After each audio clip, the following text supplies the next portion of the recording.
নমস্কার, আমি অনুশ্রী। টেডি কথাটি আমরা সকলেই শুনেছি, বিশেষ করে টেডি বিয়ার। আমরা প্রায় সবাই ছোটবেলায় এই তুলতুলে খেলনাটির সাথে বড় হয়েছি। এটি কারোর কাছে শোকের সঙ্গী, কারোর কাছে ভালোবাসার প্রতীক। কিন্তু আপনি কি জানেন, এই নিরীহ টেডি বিয়ারের প্রজন্মের পেছনে জড়িয়ে আছে মার্কিন যুক্তরাষ্ট্রের একজন প্রেসিডেন্টের জেদ এবং একটি বন্য ভালুকের জীবন বাঁচানোর গল্প? আজ আমরা জানব কিভাবে 1902 সালের একটি শিকার অভিযান বিশ্বজুড়ে খেলনা বিপ্লব ঘটিয়েছিল।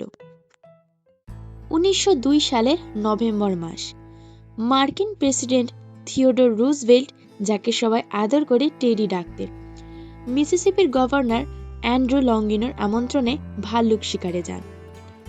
রুজভেল্ট ছিলেন একজন দক্ষ শিকারী এবং প্রকৃতিপ্রেমী, কিন্তু 3 দিন পার হয়ে গেলেও তিনি কোনো ভাল্লুকের দেখা পাননি। প্রেসিডেন্টকে হতাশ হতে দেখে তার গাইড হোল্ট কোলিয়ার একটি কালো ভাল্লুককে ধাওয়া করে কোণঠাসা করেন এবং সেটিকে একটি উইলো গাছের সাথে বেঁধে ফেলেন।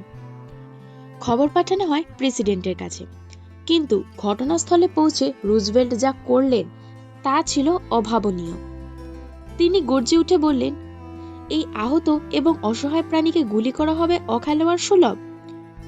তিনি ভাল্লুকটিকে মারতে অস্বীকার করেন, যদিও প্রাণীটির কষ্ট লাঘব করতে তিনি পরে সেটিকে মেরে ফেলার নির্দেশ দেন। কিন্তু তার এই মানবিক অবস্থান দ্রুত মানুষের নজরে আসে।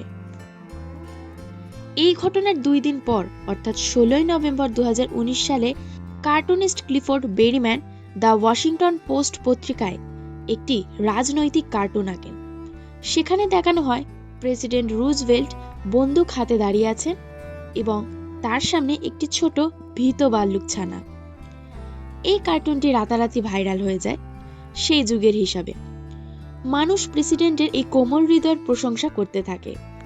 নিউ ইয়র্কের ব্রুকলিনে রোজ এবং মরিস মিচটম নামে এক দম্পতি একটি ছোট ক্যান্ডি এবং খেলনার দোকান চালাতেন। বেরিম্যানের কার্টুনটি দেখে রোজ মিচটম মখমল দিয়ে একটি ভাল্লুক ছানার পুতুল তৈরি করেন।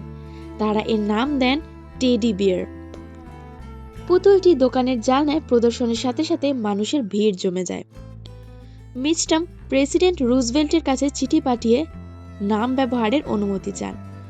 প্রেসিডেন্ট অনুমতি দিলে শুরু হয় আইডিয়াল টয় কোম্পানির যাত্রা।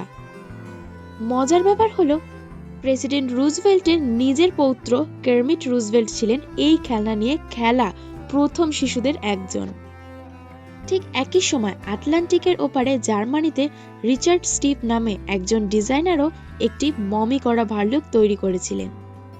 1903 সালে লিপজিগ খেলনা মেলায় 3000 ভাল্লুকের অর্ডার পেয়ে এটি আমেরিকায় ব্যাপক জনপ্রিয় হয়। যোগাযোগ ব্যবস্থার অভাবে মিচটম এবং স্টিভ কেউই জানতেন না যে তারা একই সময় একই জিনিস আবিষ্কার করছেন।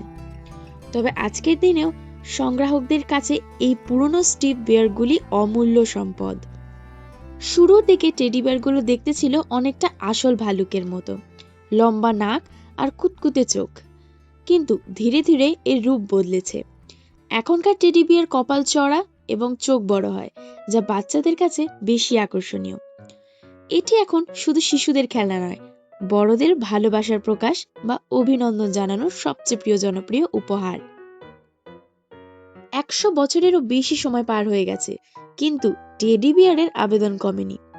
এটি আমাদের মনে করিয়ে দেয় সেই অরণ্যের বীরত্বের কথা এবং একজন রাষ্ট্রপতির সহমর্মিতার গল্প।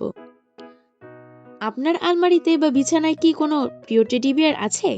থাকলে অবশ্যই কমেন্ট করে আমাদের সেটির নাম জানান। ভিডিওটি ভালো লেগে থাকলে অবশ্যই লাইক করবেন এবং চ্যানেলটি সাবস্ক্রাইব করে দেবেন। ধন্যবাদ।